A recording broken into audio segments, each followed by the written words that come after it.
കോൺഗ്രസ് നേതൃത്വത്തിനെതിരെ വിമർശനവുമായി മുൻ രാഷ്ട്രപതി പ്രണബ് മുഖർജിയുടെ മകൾ ശർമിഷ്ഠ മുഖർജി. തന്റെ പിതാവ് മരിച്ചപ്പോൾ അനുശോചന യോഗം വിളിക്കാൻ പോലും കോൺഗ്രസ് പ്രവർത്തക സമിതി തയ്യാറായില്ലെന്നും എന്തുകൊണ്ട് വിവേചനമുണ്ടായെന്ന് നേതൃത്വം മറുപടി പറയണമെന്നും ശർമിഷ്ഠ മുഖർജി 24-നോട് പറഞ്ഞു.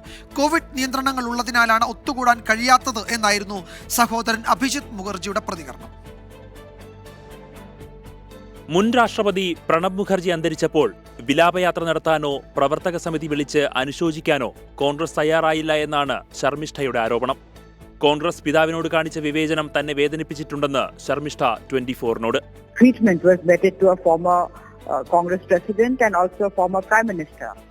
So in that context, I tweeted that Congress did not even hold any kind of CWC condolence meeting.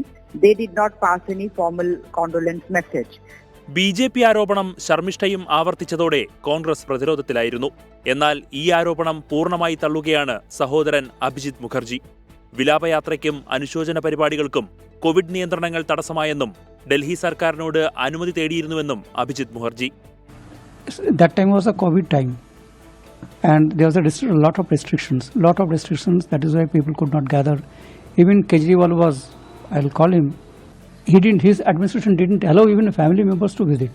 At that time, due to COVID, Congress party also wanted to take out a rally and all this thing, but couldn't. But they came and visited. Even Prime Minister visited. Rahul ji came. Madhav Rao Sindhia ji's son, young Madhav Rao ji came. A lot of other people also came. Other senior leaders also came.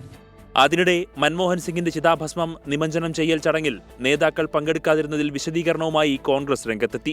കുടുംബത്തിന്റെ സ്വകാര്യത മാനിച്ചാണ് വിട്ടുനിന്നതെന്നും ഇക്കാര്യം സോണിയാഗാന്ധിയും പ്രിയങ്ക ഗാന്ധിയും മൻമോഹൻ സിംഗിന്റെ കുടുംബാംഗങ്ങളുമായി ചർച്ച ചെയ്തിരുന്നുവെന്നും കോൺഗ്രസ് വക്താവ് പവൻ ഖേര വ്യക്തമാക്കി. 24 ഡൽഹി.